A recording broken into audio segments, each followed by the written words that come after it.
Donc, le prochain panel est, on fait un peu une expérimentation en mode hybride. On a un panel qui porte sur les enjeux internationaux.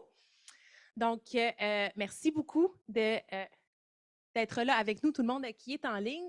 Ça va être un panel bilingue. Comme je vous disais hier, on n'a pas pu malheureusement assurer la traduction français-anglais pour la durée du colloque. Notre prochain colloque sera entièrement bilingue. Donc, il y a 2 présentations qui vont être en anglais. Il y a une personne qui était avec nous, donc bonjour si tu nous entends, qui était censée avoir son visa pour venir de la RDC avec nous, mais malheureusement, elle ne l'a pas eu à temps. Donc, elle va participer en ligne. Donc, on est super contente de t'avoir ici avec nous. Et on a malheureusement une des personnes qui présentait, Cal Demissier, qui n'a plus d'électricité à Addis Abeba, où est-ce qu'elle se situe. Donc, Nabiha a gracieusement accepté de lire sa présentation. Donc, Cal nous a demandé, aimerait beaucoup que sa présentation soit quand même partagée. Donc, nous a envoyé son PowerPoint et donc, avec sa demande et sa permission, nous allons lire sa présentation. Donc, je commence par vous présenter notre panéliste en personne. Donc, Nabiha Yahyaoui est doctorante en Social and Cultural Analysis à l'Université Concordia. Elle s'intéresse au capitalisme racial et à l'économie politique de l'islamophobie en lien avec les questions de genre et de sexualité à partir de perspectives féministes, marxistes et décoloniales. Donc, un grand merci d'être ici avec nous. Je te laisse la parole. Merci Tara, et merci à tout le monde d'être là aujourd'hui.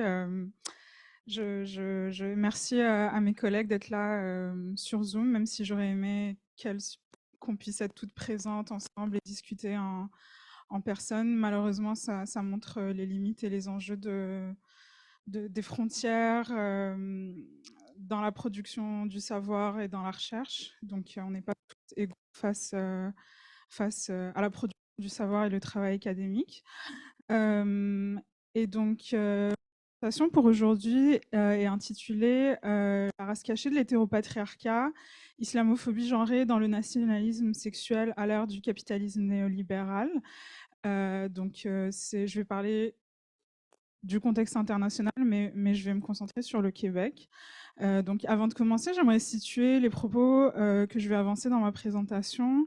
D'abord, les situer en lien avec les situer en tant que travail académique qui existe toujours en lien avec le travail militant, qui est un travail collectif, un travail coûteux et un travail qui se déploie dans la longue durée, donc à travers plusieurs générations.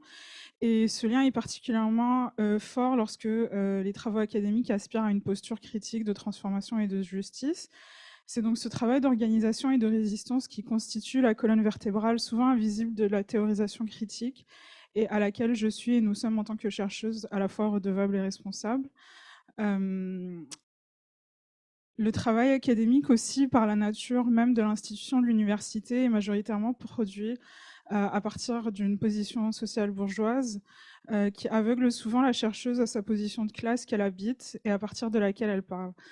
Les approches épistémiques minoritaires donc, sont souvent à la base des théories critiques et sont donc tout aussi susceptibles à cette reproduction. Et c'est dans l'objectif d'une rupture épistémique que je mobilise les approches marxistes dans mes analyses de la race, du genre, de la sexualité, mais aussi de l'état de ces discours et de ces pratiques et ces institutions. Enfin, comme le titre de ma présentation l'indique, je vais parler d'islamophobie, de nationalisme, d'hétéropatriarcat et de capitalisme, tous des sujets très légers pour un midi samedi.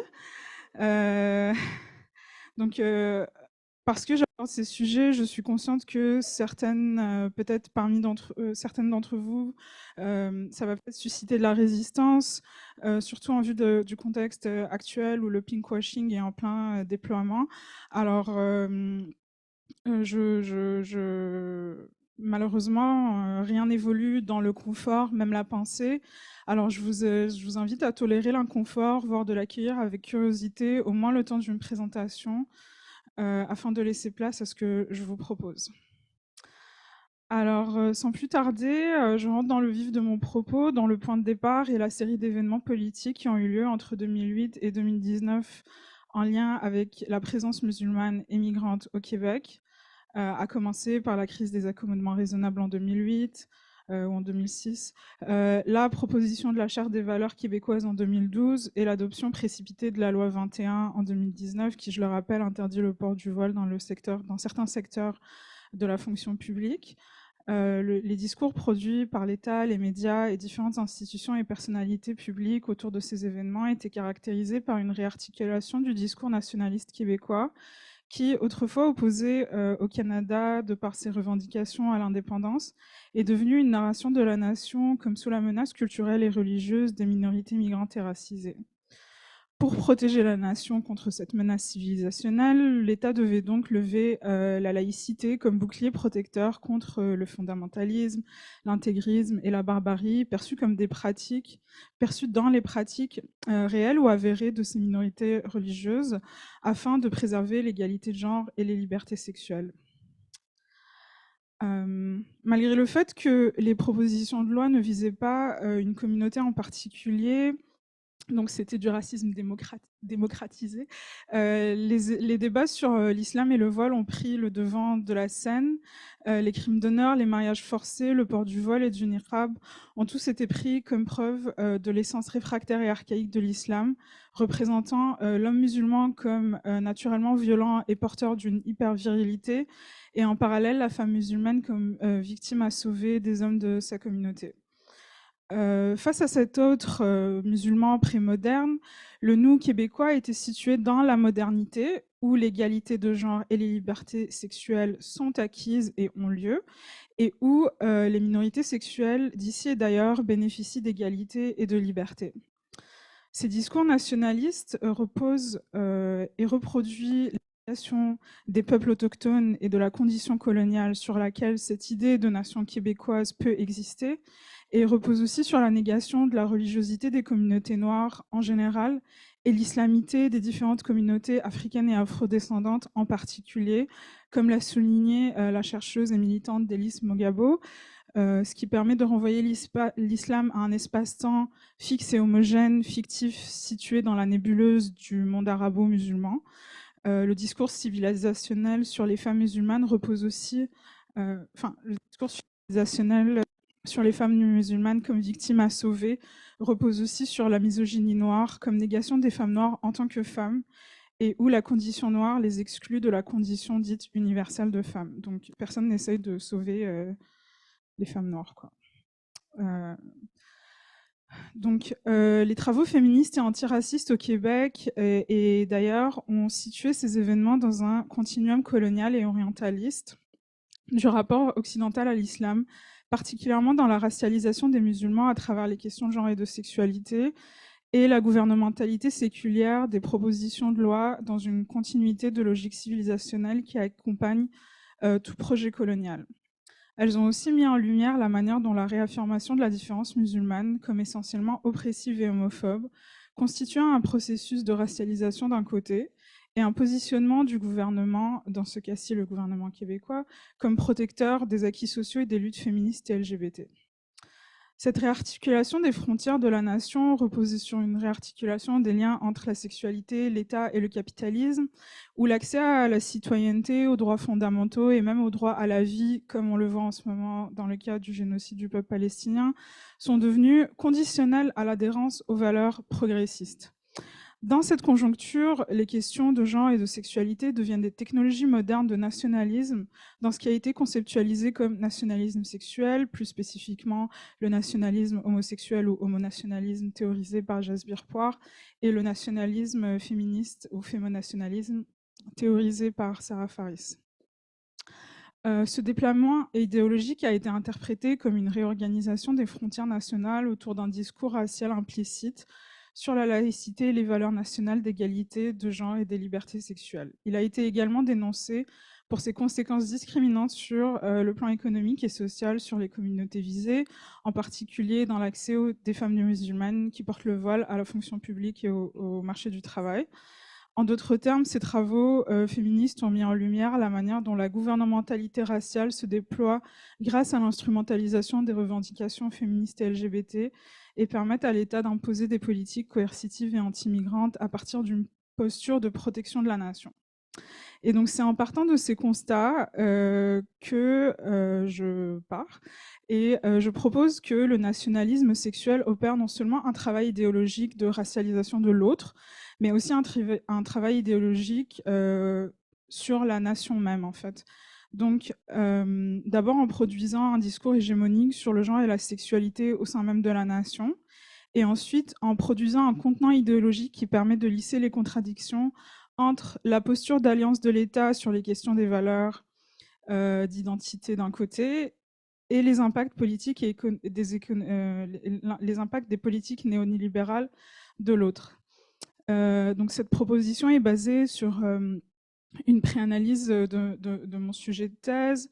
Donc, ce que je propose est essentiellement basé sur, exclusivement basé sur des travaux et des analyses précédentes qui ont été faits au Québec et dans d'autres contextes. Certains de ces travaux articulent déjà la dialectique entre l'organisation sociale et les conjonctures économiques.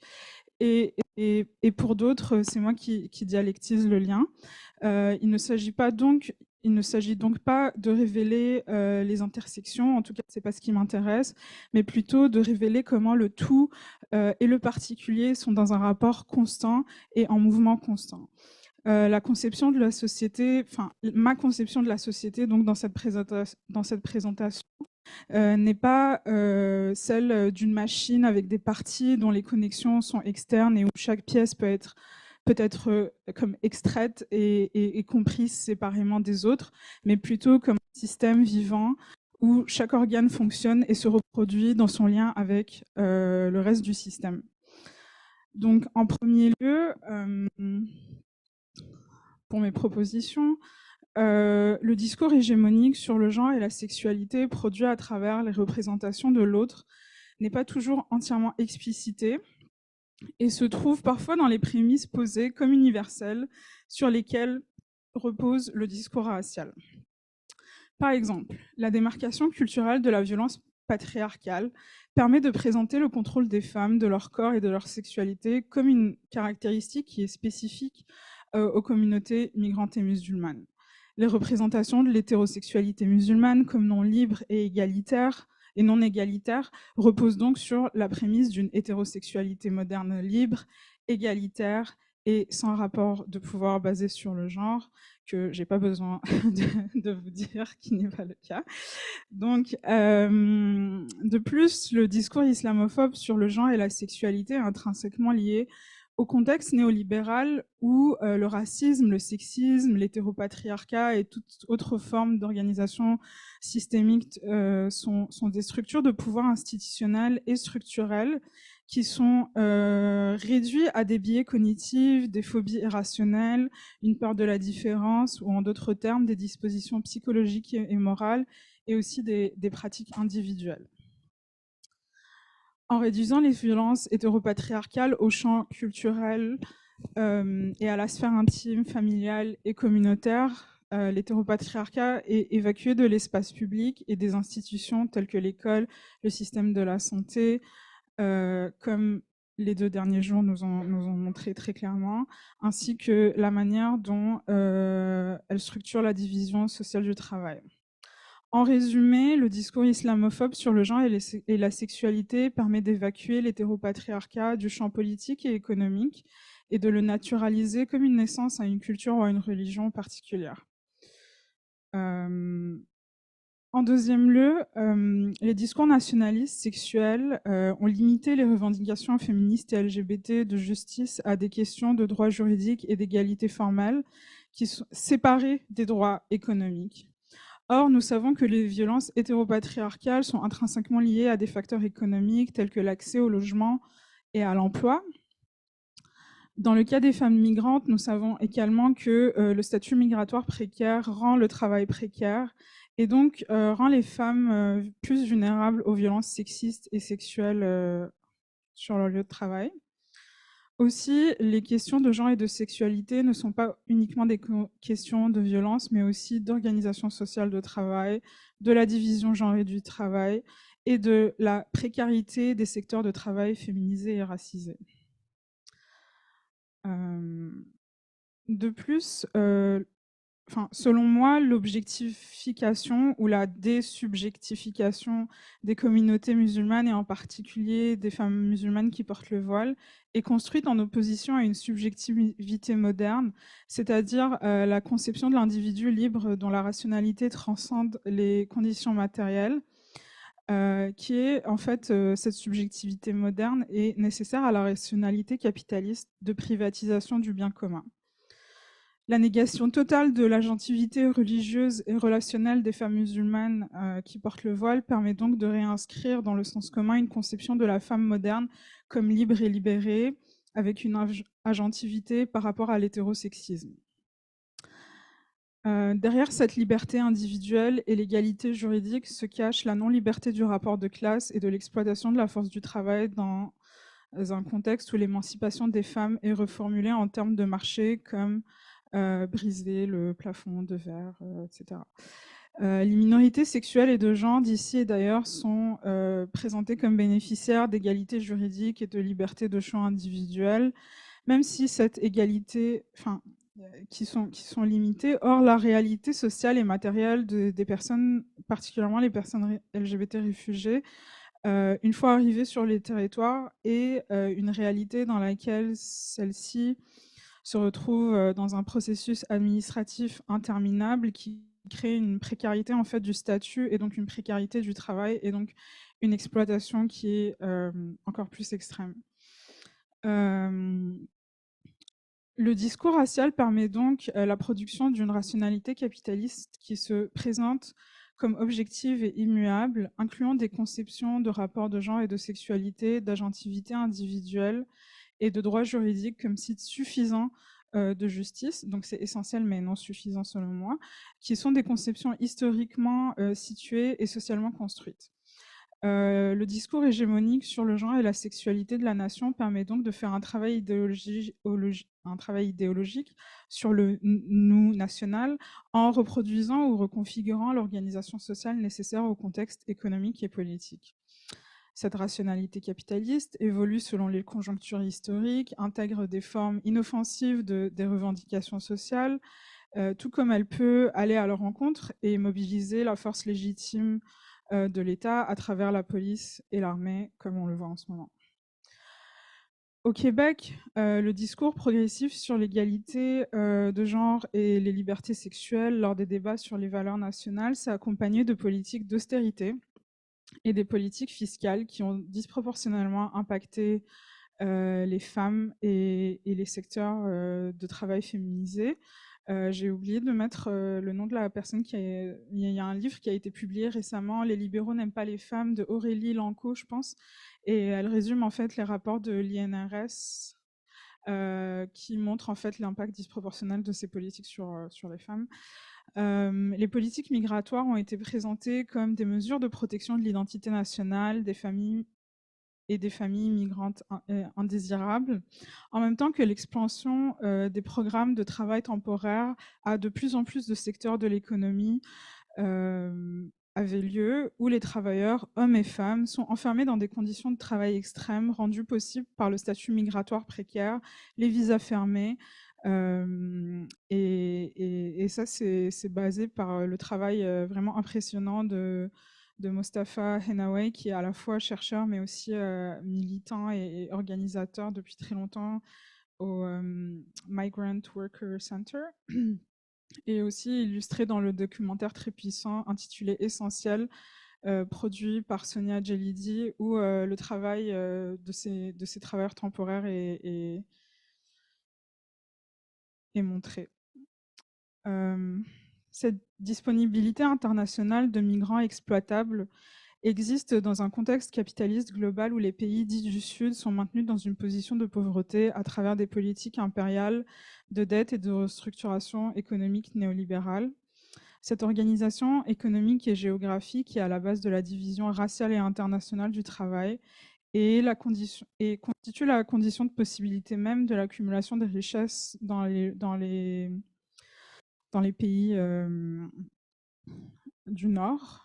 Comme le démontrent les chercheurs marxistes Amir Samir, qui qui a travaillé sur le développement économique inégal en fait à l'échelle globale, et les travaux de Walter Rodney sur la manière dont l'Europe a sous-développé l'Afrique.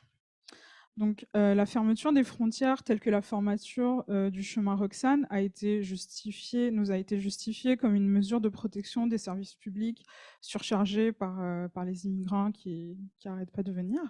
Or, il n'est qu'un exemple parmi tant d'autres de la tendance globale à la fermeture des frontières qui permet un meilleur contrôle du flux migratoire des travailleurs et une plus grande facilité à s'en débarrasser une fois qu'on n'en a plus besoin. C'est déshumanisant comment je parle, mais c'est la réalité de comment on parle des migrants et des travailleurs migrants. Ces exemples suggèrent que les discours nationalistes sur les droits et les libertés, où l'État se positionne comme protecteur des valeurs nationales, s'accompagnent de politiques économiques qui doivent répondre aux exigences du marché global, dont la division genrée et raciale du travail, et avec l'organisation genrée et raciale de la société. Ils sont plus largement ancrés dans le système de production capitaliste où la nécessité à l'accumulation de profits précède toute logique humaine, incluant les besoins essentiels à la survie, et repose sur la dépossession d'un groupe des moyens de survie, donc ce groupe-là qu'on appelle la classe des travailleurs. Et donc on les sépare des outils pour survivre et se reproduire, et c'est ça.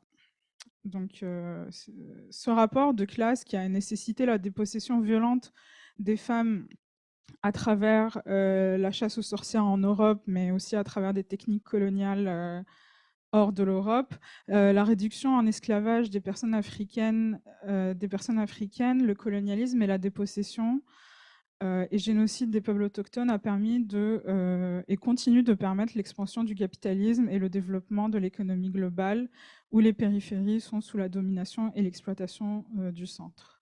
Faute de protéger les droits économiques de la population dite majoritaire, encore moins celle de ces minorités, l'État se légitime en se positionnant comme protecteur de sa culture et de ses valeurs. Ces liens ont été notamment démontrés dans l'articulation des liens entre le fascisme et la reprise du contrôle des droits reproductifs et des droits trans, le rôle du fémonationalisme dans les régimes néolibéraux qui a été étudié par Sarah Faris, et aussi les travaux de la militante et chercheuse Luz dans le recueil MeToo au-delà du hashtag. Voilà. Donc pour conclure, en considérant les rapports sociaux de race et de genre et de sexualité comme un tout unitaire, où chaque élément est constitué par son rapport aux autres, et où ces rapports sociaux sont organisés ni de manière naturelle, ni selon une notion linéaire du progrès, mais plutôt en lien avec les champs de possibilités économiques et matérielles qui se reconfigurent continuellement, je propose de situer l'émergence des débats sur les signes religieux au Québec dans une série de transformations économiques locales et globales, comme l'a été la crise économique de 2008, qui a nécessité la réorganisation de la classe des travailleurs sur le plan de la race et du genre, et par une nécessité d'exploiter toujours de plus en plus, et donc de précariser et de marginaliser de plus en plus, un substrat de la classe des travailleurs. De plus, la protection des enfants contre les signes religieux et maintenant contre l'idéologie du genre, indique la manière dont la famille et la protection des enfants sont instrumentalisées pour faire accepter des politiques néolibérales qui mettent ces mêmes familles sous de plus en plus de pression financière et sociale.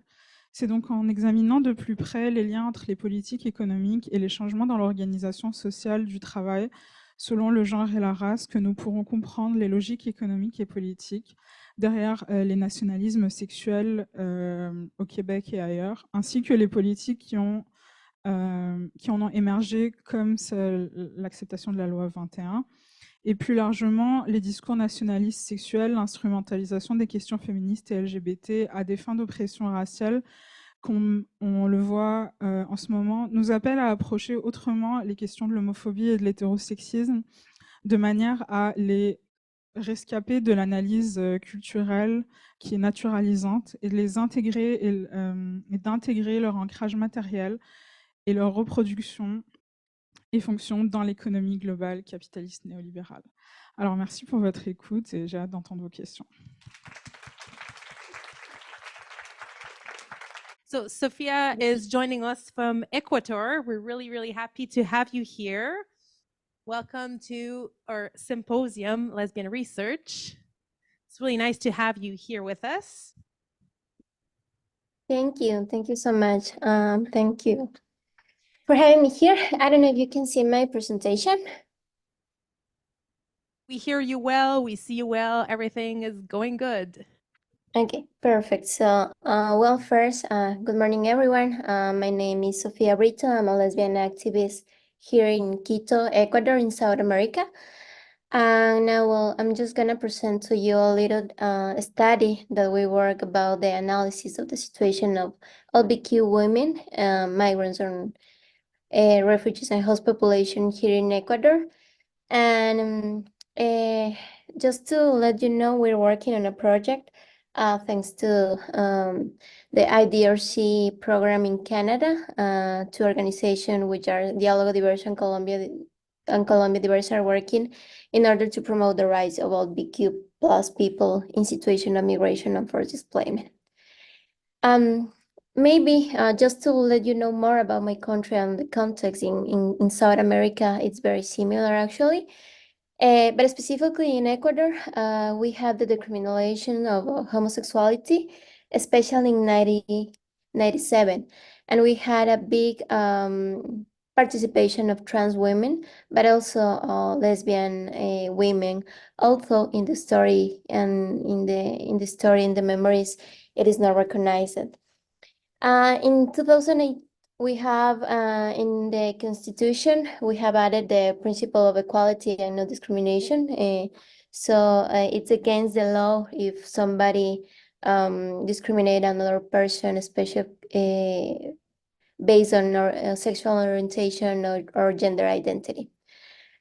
We just have had one lesbian activist visible in the political area, which was Sandra Alvarez, and she was the first lesbian woman elected in the assembly.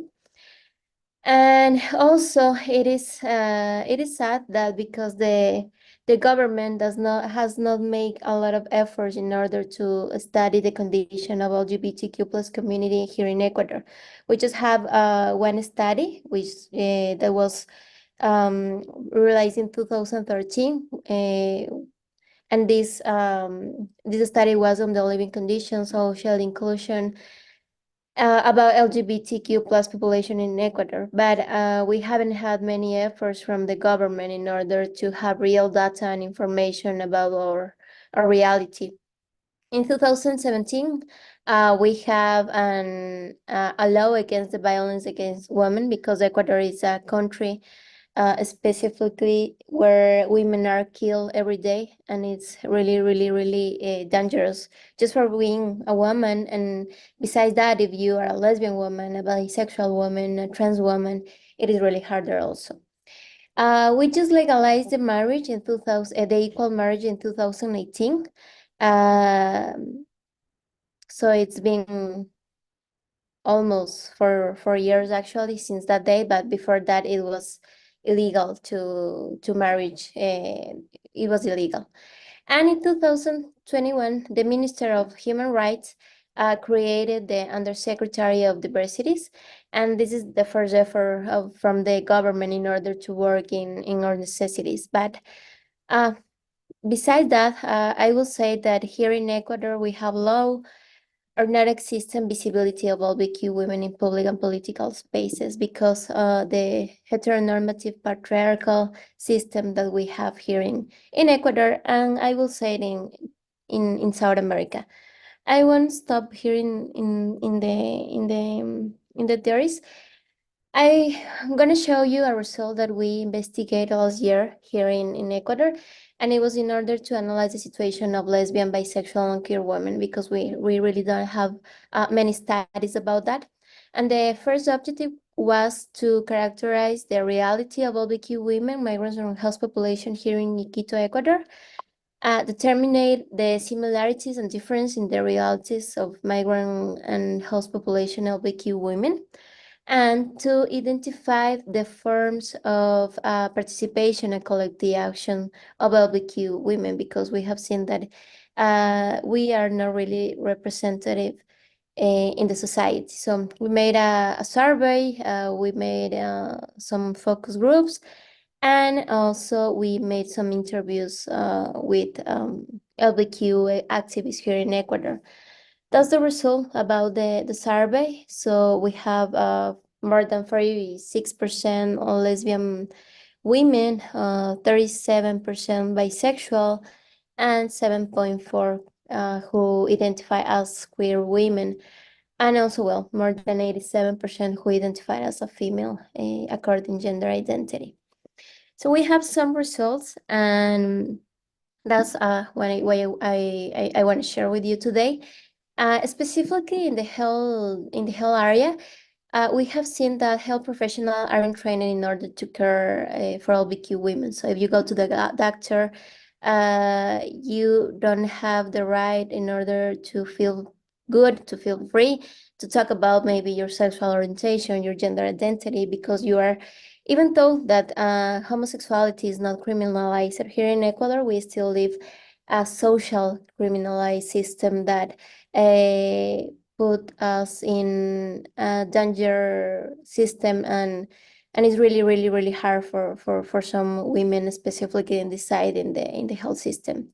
So we have obstetric and gynecological violence to LGBTQ patients, and we have also lack of education for assisted reproduction. We don't have that. So if you wanna have children, if two women wanna have children, it is really complicated in order to have this assistance here in Ecuador because of the violence.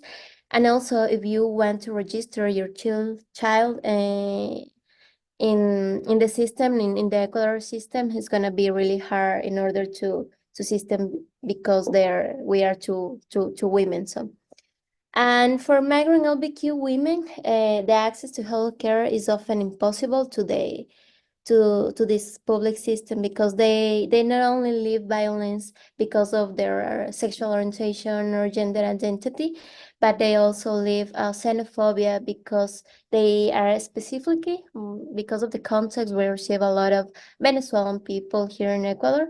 So if you're also an LGBTQ woman and a person from Venezuela, Colombia, or another country, specifically in South America, it's gonna be very difficult for you to live in this context. According to education, we have seen that we need a sexual and reproductive health education system for diversities, because we don't have that. There's a lot of conservative patterns, like don't mess with my children, that we still have here in Ecuador, Catholic and evangelical system that are against LGBTQ plus people here in Ecuador. We have seen also violence and discrimination in educational systems, but also between students, but also from teachers. As I said, well, the violence is based on patriarchal and heteronormative patterns, and also the xenophobia in cases of migrant women, also in the education area. In work, in our results that we have in this study, we have almost 15% of the population that weren't allowed to access or remain in a job. So the rate increasing for the population in human mobility situation to 1980. It is really difficult because specifically if you're an LGBTQ woman, you have to hide your sexual orientation because you're gonna live violence, and also you're gonna have many people that is not gonna understand your reality and is not gonna respect that. So for LGBTQ women, it's most safe in order to just hide who they are and to kind of live two lives in this context. And also the access to a job for LGBTQ migrant women is much more difficult. More than 44% of respondents haven't been able to access formal employment. In Diálogo Diverso, we have had some cases of LGBTQ women, cisgender and transgender, who have been forced in order to work in sexual work because they don't have other options to develop their professional side, even though they have studied maybe in their home country. In the security and access to justice area, we have had some cases also that we still, specifically in the family area, we have had some cases of corrective rape in order to change the woman's sexual orientation. So it's really hard. And because that, we have also seen that there are women that have been admitted into the homosexualization clinics in an attempt to change them. It is really hard because these clinics are not official, they are illegal, and they work as a clinic for drug addicted people. So and in these spaces, especially the families that who force the women or the LGBTQ plus community in order to go to these centers. Last year in Diálogo Diverso, we had 3 cases, and it was the family who entered the people in these places. It is illegal. We have created some process with the human rights minister in order to create a protocol and to push all the institutions that have to be related in order to treat these cases. But unfortunately, we still have this reality here in my country. And also, more than 83% say that they have never reported an act of violence. That's because we don't believe in the justice system in Ecuador. We think and we have seen that if we report that, it's not gonna happen, and nothing is gonna happen. So people prefer to not report the incident. Among those who have reported an act of violence, 9% say that the report wasn't useful because the system and the government didn't do anything. Specifically in the migrant pattern, so transient and permanent of LGBTQ migrant women, we have seen some realities. For example, that they are forced to migrate from the country due to the lack of work, as well as to seek a better quality of life, of course, to support their family, because they have lived violence in their country, and to seek for a personal well-living. We have seen that LGBTQ migrants that live here in Ecuador, specifically, most of them from Venezuela, have transited by land. And during this transit, they were exposed to high risks of violence and discrimination. No? They have lived violence, they have lived violations, sexual violation, and they have been forced in order to do things that they didn't want to. And because of that, most of them have decided to hide their sexual orientation as a means of survival. Well, in the host country, access to basic service and regulation is very difficult, and they have exposure to forms of violence such as xenophobia and LGBTQ plus phobia. So they travel to and enter into a host country. They have to go through a regularization process. They try to look for referral for service and employment to have an integration process, but it's still hard to do that here in Ecuador, even though we are trying also to promote this. And also, we have seen some results in the public and private space. In the private space is that we also see an internalized LGBTQ plus phobia. That's because we live in a society where violence and discrimination is in every part of our life. So we just decide sometimes it is hard for a woman to go out as a lesbian or as a bisexual woman because they have fear because of their family or their friends. So there are several LGBTQ women who live a double life. We have seen also those domestic violence, and there is a need to improve access to housing for lesbian families. We have also seen gender violence, psychological, physical, criminal, and economic between female couples. That's a reality that we have seen in this space. And about 20% of women report having been expelled from their homes because the family didn't accept that they were lesbian or bisexual. In the public space, we have seen that there's a lack of visibility as a historical fact. For example, in the media, in the newspapers, you see most probably gay men. That's because of the patriarchal system that we also live in here in Ecuador.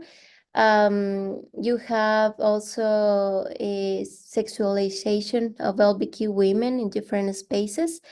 So, for example, if you go with your girlfriend crossing the street, there's gonna be men that is gonna say you something, ask you for something, or they don't really accept the relation. We have also seen fear of verbal and physical violence in public space, need for space for advocacy and political participation, and need for spaces for integration and socialization. More than 60% of women claim to have experienced some form of violence in public spaces, no? Education, in the streets, in bars, in any places that we really don't have a specific for LGBTQ women here in Ecuador. But in this study, we have seen that we see that it's important to create some process in order to promote the visibility of LGBTQ women here in Ecuador, because we want to break the stereotypes and the prejudice, and also we want to claim our rights, and because we have pride of it. Also, we have interest in participating in collective actions, but we don't have spaces. So we have to really create some process in order to empower LGBTQ women, and that's what we're trying to do from the organizations. Also, well, as you can see, we have more than 74% of the women who were in the study, and they weren't part of any organization working on LGBTQ issues, and that's because they do not work about that. They have fear of family and social rejection. They don't have the time, and maybe they are doing advocacy in other specific groups, not in LGBTQ issues. And that's some of the topics that we want to do in these spaces. So social and psychological empowerment, economic violence prevention, sexuality, networks, political advocacy, influencing in public policy, capacity, fundraising, etc. So just to finish is that because of this reality from Diálogo Diverso, we have promoted the network Existimos, which is a network of LGBTQ women. From now it's in Quito, but we're trying to expand this space to other cities because the reality is very, very similar. And we're trying to look at spaces to empower the LGBTQ women, to stop this reality. And also because if we don't speak out, nobody's gonna do it for us. So that's what we're gonna do, and that's some of the conclusions. And maybe I don't know how's the time, but it's pretty much how's the reality here in Ecuador. And if you have any question, well, I'm ready to answer at the end. Thank you.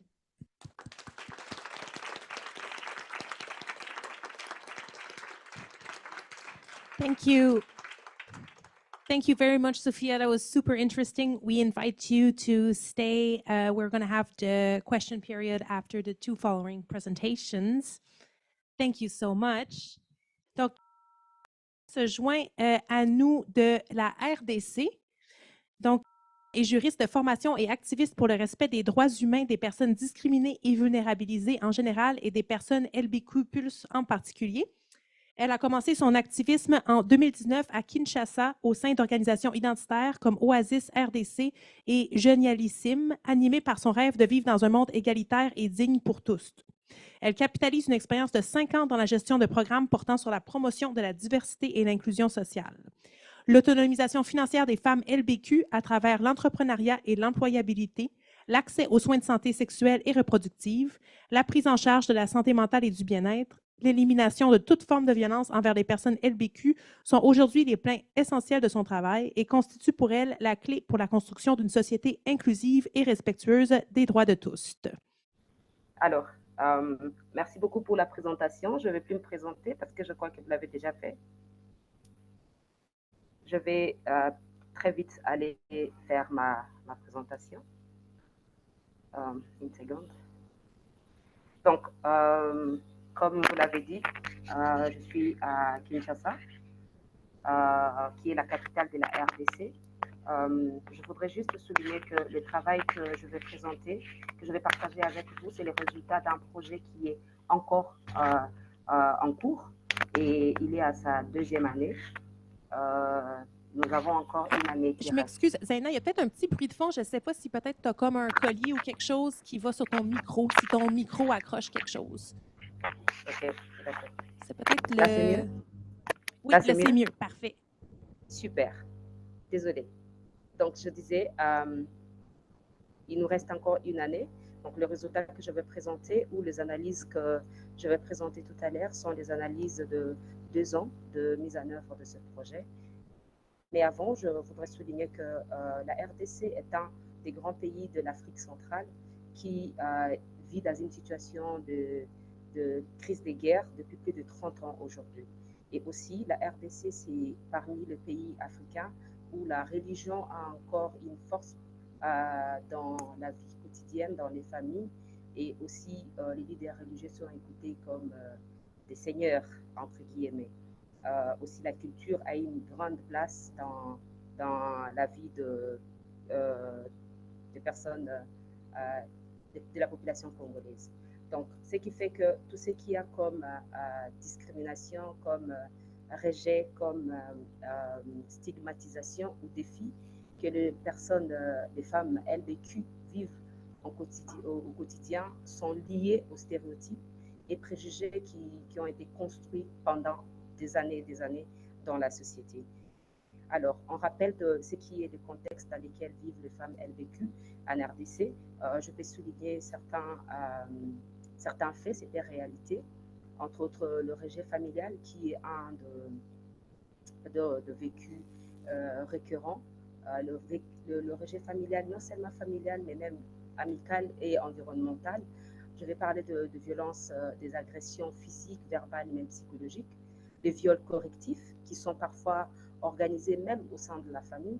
Ce n'est pas seulement les jeunes de la rue qui violent les femmes LBQ, c'est même la famille. Quand la famille se rend compte que la personne LBQ, la femme LBQ commence à s'assumer dans sa famille, on demande à ce que les cousins ou les oncles lui donnent une correction, ils appellent ça un viol correctif.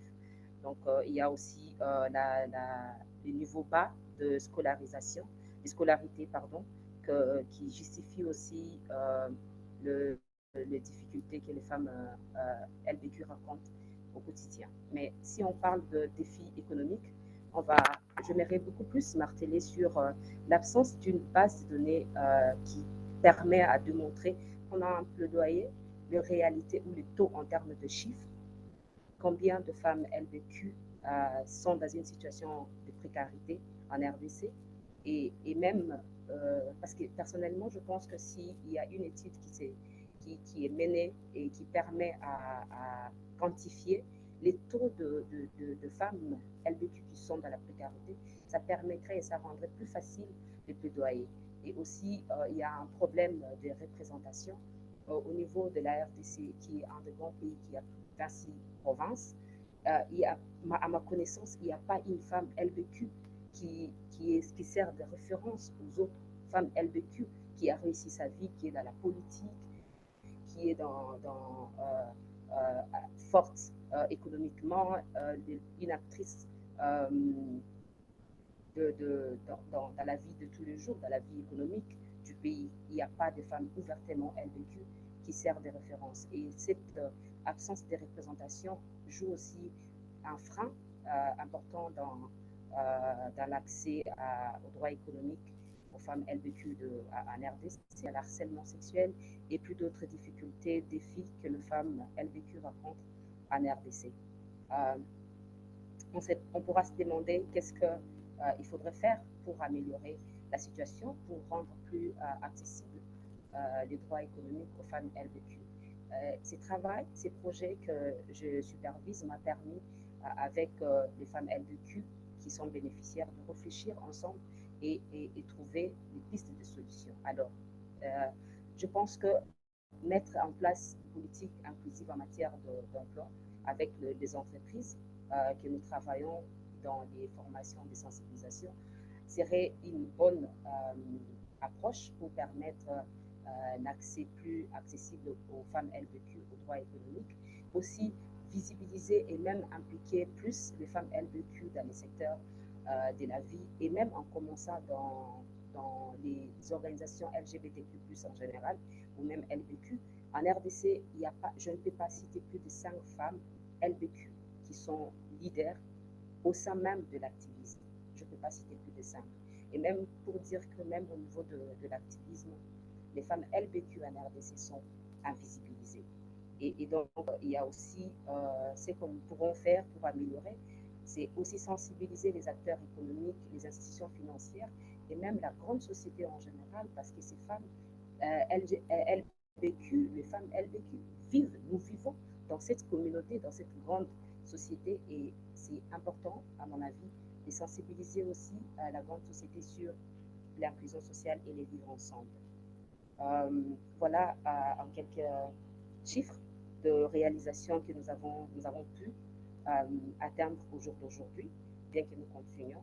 Au niveau de la formation en employabilité, nous avons pu sensibiliser et former plus de 100 jeunes LGBTQ+, en général, dans lesquels nous trouvons 10 femmes LBQ et 25 hommes trans.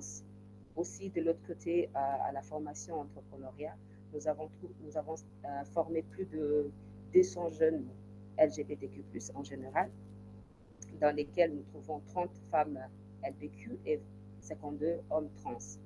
Au niveau des sensibilisations, comme je le disais tout à l'heure, nous sensibilisons aussi les entreprises et organisations pour pouvoir, avec eux, trouver un moyen de mettre en place des politiques inclusives qui permettent à rendre moins frustrant, moins stressant et moins discriminatoire les étapes de recrutement et même dans les milieux professionnels. Donc, nous avons déjà eu à sensibiliser 4 entreprises en ces jours et 8 organisations. Et au niveau des sensibilisations dans la grande société, aujourd'hui, nous pouvons dire que nous avons déjà sensibilisé plus de 1000 personnes sur les questions de l'inclusion sociale et du vivre ensemble. Voilà quelques images que je peux vous montrer là, parce que les projets Talents Pluriels permet à la fin de la formation en entrepreneuriat de femmes LBQ remet une petite subvention pour permettre aux femmes LBQ de booster leur petit business. Et aussi, il y a un suivi continuel qui s'est fait pour s'assurer que les bénéficiaires de ces petites subventions deviennent les grands entrepreneurs demain ou après-demain. De l'autre côté, il y a les images qui démontrent l'espace coworking que le projet nous a permis de mettre en place et aussi la formation en entrepreneuriat.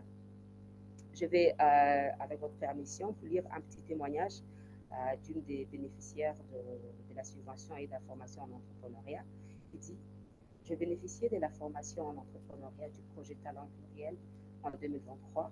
Cette opportunité unique m'a permis de bien orienter et organiser mon business en rafraîchissant mes connaissances en entrepreneuriat.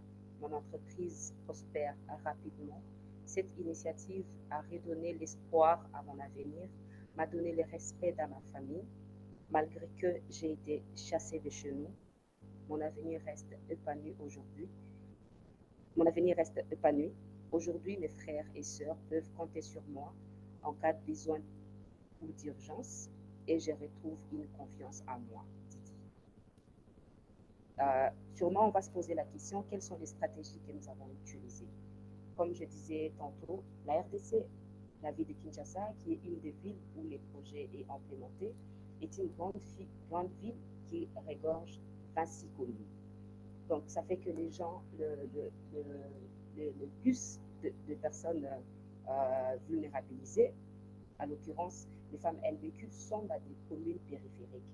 Et des fois, on a du mal à arriver à les atteindre et même à les ramener dans l'espace de la formation. Ça, c'est un constat qu'on a remarqué à la première année, parce que l'approche qu'on avait utilisée ne nous avait pas permis de vraiment atteindre les cibles des femmes LBQ les plus pertinentes avec des projets pertinents qui permettraient à nous aider à visibiliser davantage les femmes LBQ. Donc, depuis, nous utilisons l'approche des boules de neige et par les pairs. Donc, ça nous permet de rassurer les femmes LBQ que nous identifions parce que nous avons compris que lorsqu'une femme LBQ est identifiée par une autre femme LBQ qu'elle connaît, qu'elle soit elle a étudié ensemble avec, ou elle a travaillé ensemble avec, ou joue dans une discipline quelconque, elle donne beaucoup plus confiance. Et donc, c'est un système que nous avons mis en place et qui nous permet d'identifier et d'amener facilement les femmes LBQ dans l'espace de formation. Aussi, une des approches que nous utilisons maintenant, c'est amener, rapprocher les lieux de formation vers les femmes LBQ, c'est-à-dire mettre l'espace de formation dans un endroit plus accessible qui permet aux femmes LBQ de se déplacer avec le moins de stress possible et aussi qui est sécurisé et qui permet aussi de venir malgré les embouteillages de Kinshasa. Ceux qui connaissent Kinshasa, c'est parmi les villes les plus embouteillées. Donc, aussi, une des stratégies que nous utilisons, c'est aussi faire le choix de l'heure. Nous privilégions commencer dans une heure raisonnable pour les femmes LBQ qui sont dans les périphériques, qui peuvent aussi terminer à temps pour leur permettre de rentrer. Je crois que tantôt j'ai dit que les rejets est vraiment monnaie courante dans la vie des femmes LBQ. Donc la plupart vivent soit chez une tante, chez une cousine, chez une amie et même chez une partenaire. Et donc nous avons le devoir de préserver les toits qui les a accueillis et préserver leur habitation, ne pas se voir chasser de la maison. Et aussi, nous avons, avec le projet, mis l'espace coworking qui encourage les jeunes, les femmes LBQ à venir avec assurance et sécurité, travailler en partageant les expériences avec d'autres personnes marginalisées qui sont dans cet espace-là. Et pour finir, comme stratégie, nous avons mis en place, personnellement, c'est une idée que j'ai mis en place, une boîte de suggestions, c'est-à-dire qui permet aux femmes LBQ de dénoncer le moindre abus ou moindre stigmatisation qui peut être observée au milieu à l'espace de formation ou à l'espace coworking. Comme ça, on s'assure que la sécurité et la quiétude des femmes LBQ est garantie dans les espaces de formation. Alors, on va sûrement se poser la question en quoi est-ce que l'accès aux droits économiques mettrait les femmes LBQ à l'abri de violences. Moi, je dis avec un travail de terrain, d'observation et des analyses, que donner l'accès aux droits économiques à une femme LBQ la rend indépendante financièrement, premièrement, la permet d'apporter sa valeur ajoutée dans la construction de la société et à la même occasion se faire respecter dans cette même société. La permet aussi d'avoir le pouvoir sur son corps et de disposer de son corps comme elle veut. Ça le met à l'abri de grossesses indésirables et même de mariages forcés. Accorder l'accès aux droits économiques à la femme LBQ la permet aussi de se payer une maison dans un quartier, dans une commune sécurisée à Kinshasa, parce que pour ceux qui savent encore et celles qui savent encore, Kinshasa fait partie de villes qui coûtent cher, où la vie coûte cher en Afrique et même dans le monde. Et donc, pour habiter dans un quartier sécurisé, il faut avoir un certain revenu pour se permettre d'habiter dans un quartier sécurisé.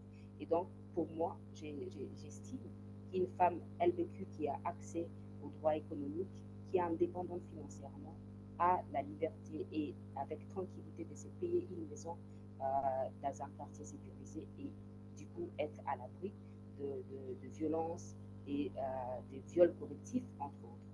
Et aussi, je pense aussi que donner l'accès aux droits économiques à la femme LBQ permet aussi à réduire sensiblement les violences économiques qui sont perpétrées dans les couples même LBQ. Aussi, ça permet aussi de réduire la vulnérabilité des femmes LBQ face aux prédateurs et qui sais-je encore. Alors, par rapport à ce que je peux formuler comme recommandations et apprentissages, je dirais, nous continuons, moi et mon équipe et les autres projets, les autres organisations partenaires dans ces projets, nous continuons à faire le plaidoyer pour avoir un financement qui nous permet de financer plus de projets entrepreneuriales et avec les AGR. Les AGR sont les activités génératrices de revenus et aussi nous continuons à plaider pour promouvoir les financements de formation professionnelle et la scolarité des femmes LBQ. Comme ça nous permet de donner la chance à ces femmes LBQ qui n'ont pas eu la chance d'être scolarisées par la famille, de rattraper ou aussi par la formation professionnelle, de rattraper par des métiers qui peuvent leur permettre d'entreprendre quelque chose et de devenir indépendantes économiquement. Aussi, je pense aussi qu'il serait mieux de mettre en place un financement adapté aux besoins des femmes LBQ, parce que ce présent projet qui nous a aidé à récolter ces informations, c'est un projet qui est mis en œuvre en consortium. Et l'organisation LEAD n'est pas une organisation identitaire. Donc, du coup, ça fait que deux fois, il faut faire des ping-pong, il faut expliquer les besoins spécifiques des femmes LBQ, les stratégies pour les identifier, les stratégies pour sécuriser l'espace et même pour convaincre les femmes LBQ à venir dans un espace qui a d'autres personnes, bien que ces autres personnes sont des personnes aussi marginalisées. Et donc, avec les organisations qui ne sont pas identitaires, deux fois, c'est épuisant d'expliquer. Et donc, nous estimons, moi personnellement, j'estime, si nous arrivons à trouver un financement qui nous permet qui sera confié directement à une organisation identitaire, ça nous enlèverait expliquer toujours aux organisations lead, entre guillemets, les besoins spécifiques des personnes LBQ. Et donc, pour finir, je dirais, je pense aussi qu'il serait plus intéressant d'avoir plus d'opportunités de travailler sur la solidarité transnationale pour plus partager l'expérience, comme cet espace que le réseau lesbien du Québec nous a donné pour partager un peu les travaux que nous faisons sur le terrain. Alors, sur ce, je vous dis Matondomingui, qui veut dire merci en français. Thank you. Merci beaucoup.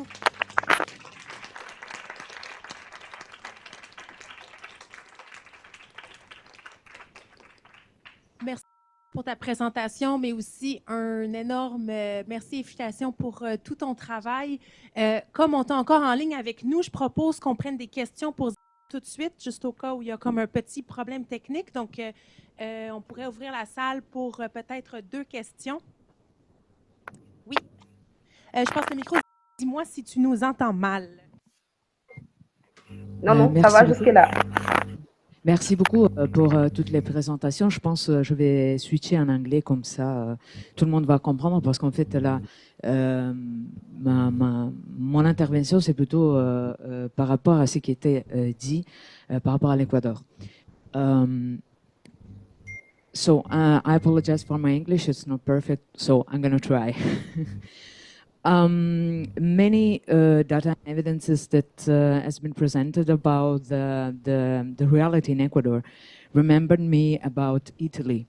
For instance, the fact that has been told about the corrective rape.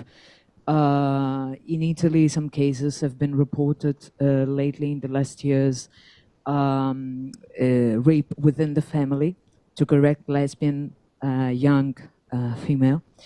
And also the fact that even if there are laws, that doesn't mean that the rights are respected. And the problem is that generally the sociocultural and sociopolitical system which allow discrimination and isolation remains the same.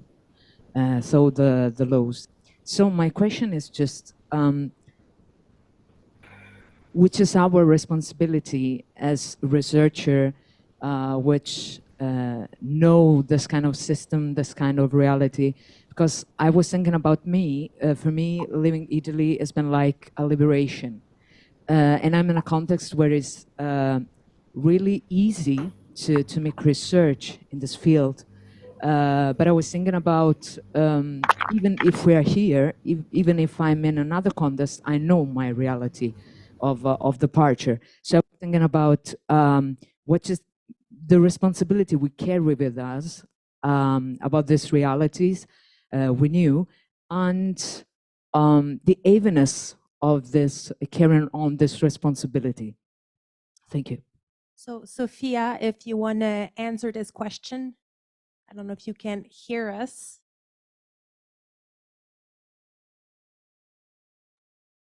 Yes, please. Can you repeat the question, please?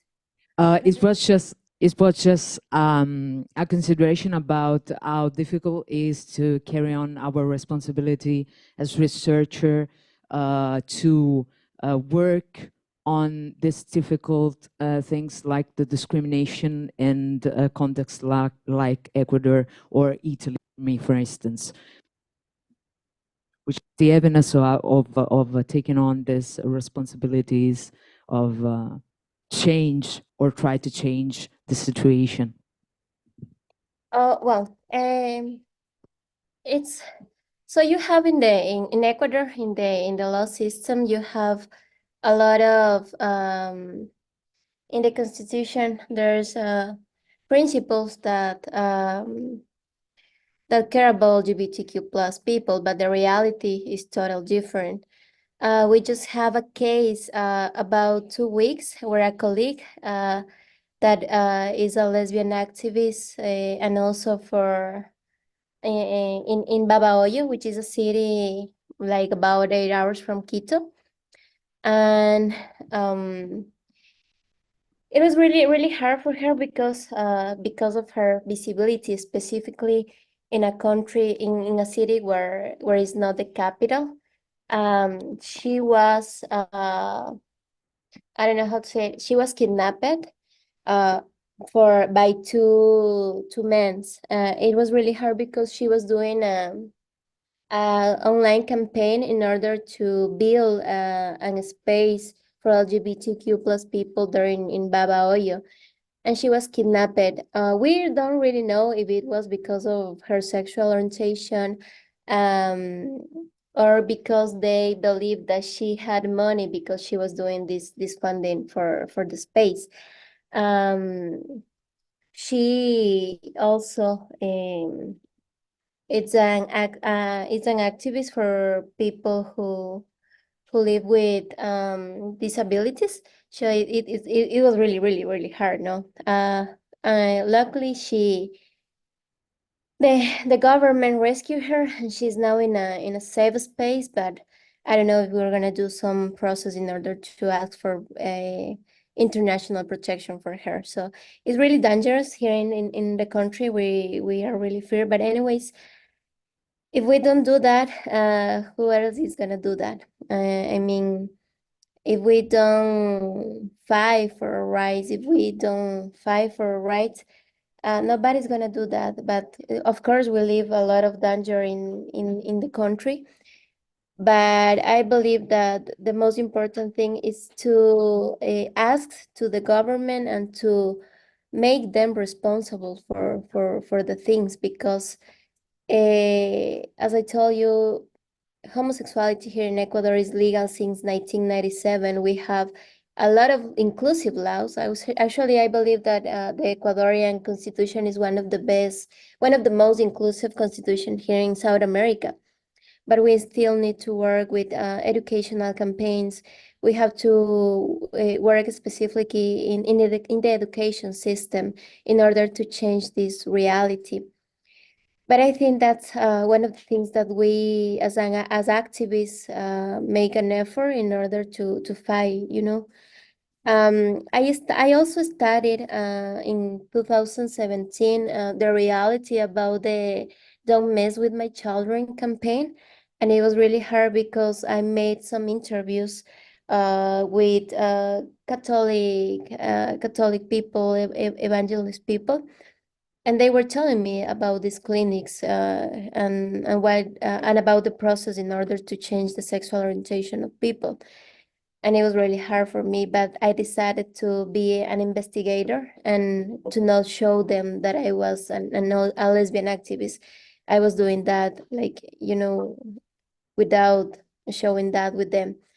But I think that's where we're working, and of course, what we're doing is to strengthen the activists and the organization in Ecuador, because we cannot talk about an LGBTQ plus movement there in Ecuador. It's really hard. We don't have a good like organization union between organizations. So that's what we're trying to do also in order to be the movement stronger in the country. Thank you very much, Sophia. Ce qu'on va faire, c'est que je vais partager la présentation de Cal. Si jamais vous nous écrivez un courriel, si vous voulez voir la présentation de Cal, donc pour laisser peut-être un peu plus de temps pour les questions pour les personnes qui sont présentes. Donc, si jamais vous voulez voir la présentation de Cal, je pourrais vous l'envoyer par courriel. On va donc continuer avec la période de questions. Les questions sont ouvertes. Donc, pour les 3 présentations qu'on a vues.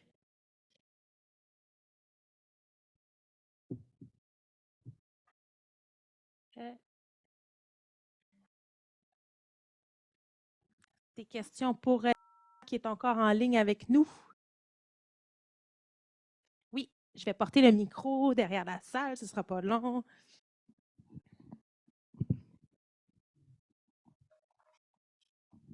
Bonjour. Moi, j'avais une question. Je me demandais, même ici, où on est dans un pays démocratique, où il y a des lois qui nous protègent, on est obligé parfois de vivre de façon invisible dans la société. Je me demandais comment vous faisiez pour survivre en République démocratique du Congo, où il y a des dictateurs, des gens du gouvernement qui emprisonnent des personnes qui sont marginales. Comment vous faites pour vous en sortir?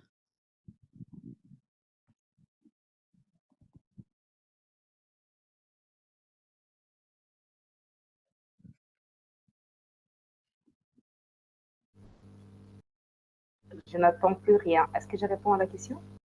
Oui, là, on t'entend. Oui, tu peux répondre à la question. Merci. Ah, d'accord, d'accord. Alors, une très bonne question. Comment on fait pour nous en sortir? Je n'en sais rien. Absolument rien.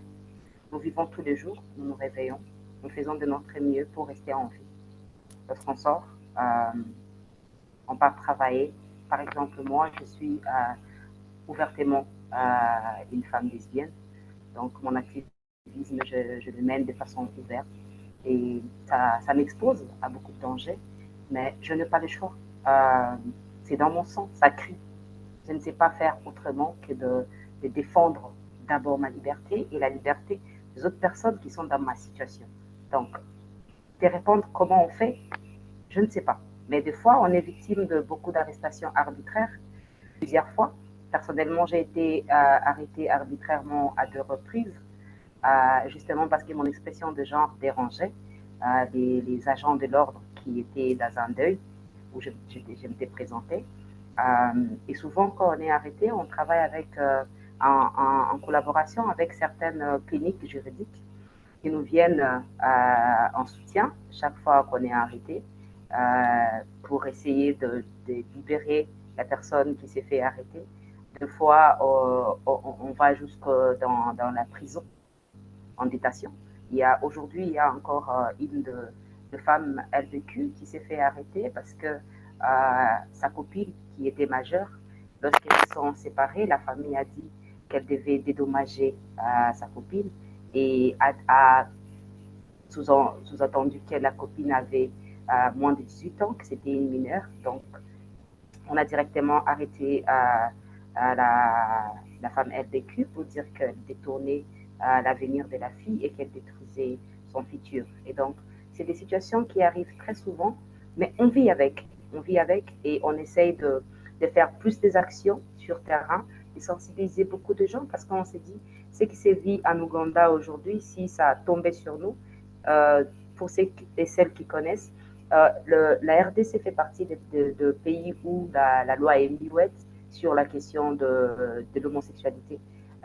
Et pour nous, militons pour que soit la loi reste encore muette aussi longtemps que possible, soit on adopte une loi qui protège le droit des personnes LBQ, LGBTQ+, en général. Et donc, en attendant que nous nous battons pour, et nous essayons de survivre, et chacun se protège du mieux qu'elle peut ou qu'il peut.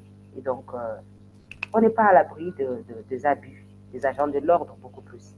Mais on vit avec. Merci beaucoup.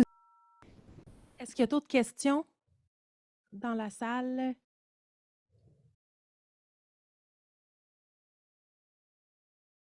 Oui.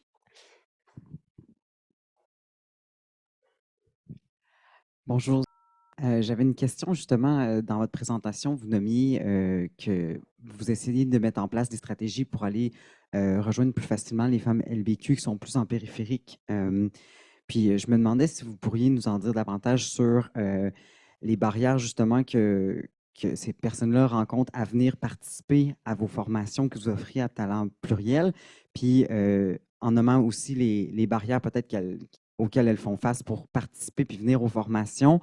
S'il y a des stratégies de protection ou des stratégies qu'elles utilisent ou que vous utilisez à Talent Pluriel pour justement contrer ces barrières-là qui existent pour aller les rejoindre puis pouvoir mettre en place vos services. Merci beaucoup. Comme je l'ai dit tout à l'heure, une des stratégies que nous mettons, c'est d'aller vers le FAB LBQ pour des personnes, je vais répéter plusieurs fois cette phrase, qui connaissent Kinshasa. Kinshasa a 26 communes. Et donc, les communes où regorgent beaucoup de femmes LBQ, c'est des communes reculées qui sont ouvertement LBQ. Il y a d'autres qui sont dans des communes, je vais dire, privilégiées, mais qui ne sont pas ouvertement LBQ.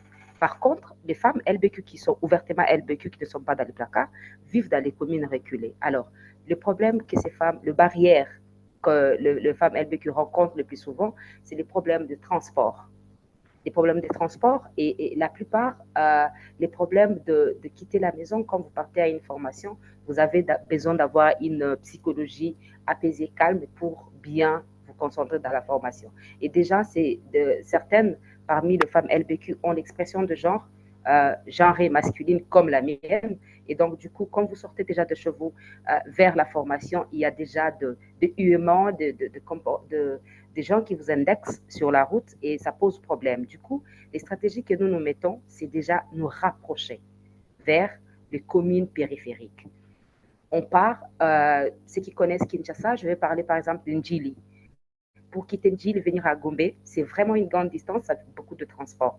Donc, nous allons vers, on trouve une commune plus rapprochée d'Ndjili par exemple, et aussi on permet à ce que l'air déplacement soit dans les heures, comment je vais dire, vers 9h, 10h, c'est les heures où il y a moins de trafic, donc il y a moins de gens sur la route et moins de probabilité d'être stigmatisé, indexé, hué sur la route.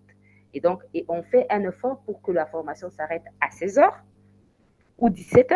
Comme ça, c'est les heures où les embouteillages commencent un peu à se calmer et on libère facilement les personnes qui vivent vers les communes périphériques.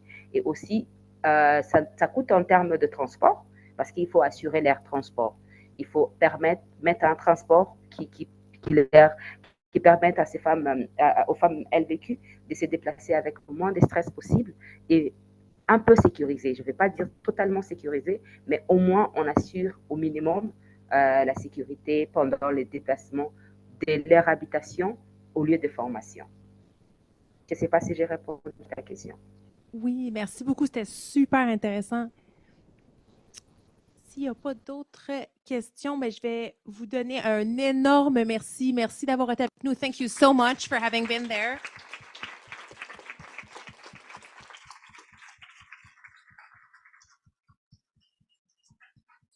Ah, il y a une question en ligne, je pense. Oui, Patrick. Merci beaucoup. Merci pour ta belle présentation. Je remercie également les organisatrices et organisateurs de ces assises importantes.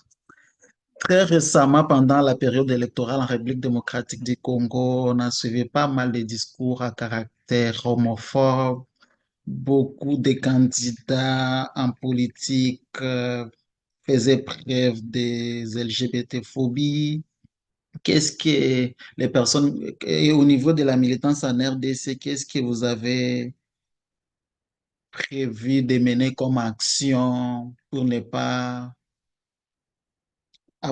pour qu'il n'y ait pas de retombées négatives à la longue? Parce que je sais que la RDC, c'est un pays à législation neutre en matière de l'homosexualité, avec la tendance pour des personnes en politique, on craint qu'il y ait une législation répressive. Est-ce que vous avez travaillé avec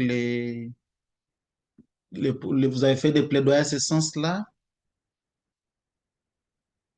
Merci. Merci beaucoup, Patrick. Je sens que vous connaissez la situation vous avez une connaissance de la situation de la RDC.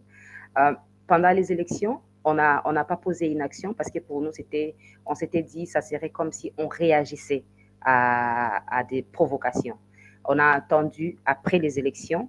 Nous avons commencé à mener des actions comme au niveau de CESAC, qui est un des organes qui régit les médias traditionnels. Et du coup, nous avons, comment je vais dire, rédigé un mémo où on demandait à les rencontrer pour discuter parce que c'est un des organes qui fait véhiculer beaucoup de messages haineux sur la communauté LGBTQ+ en général.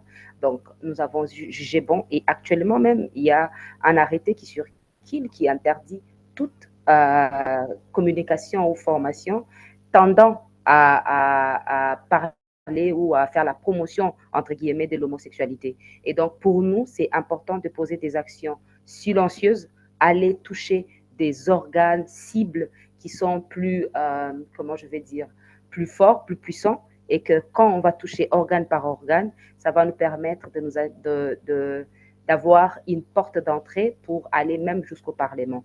Mais pour le moment, ce que nous faisons, c'est les activités en privé, pas en privé, mais des activités de sensibilisation. On touche les parlementaires, les militaires, les magistrats, les avocats. On monte avec les députés, mais de façon, comment je peux dire, on organise des activités d'échange, de sensibilisation, de focus group, où on discute, parce qu'on s'est dit, si elles sont en masse, sont plus fortes, et moins, comment, on a plus de difficultés à les atteindre. Mais quand on les prend de façon isolée, en dehors de leur espace de travail, de sécurité, ça nous permet d'avoir plus d'échanges ouverts et plus d'échanges qui nous permet de plus évaluer les actions que nous pouvons mener au futur pour plus atteindre nos résultats que nous cherchons pour le moment. Donc, je peux te rassurer qu'il y a des actions qui se mènent, mais de façon séquentielle et de façon individuelle selon chaque département et chaque organe. Un grand merci. Thank you so much, Sophia. Donc, une dernière grande main d'applaudissements pour nos panélistes.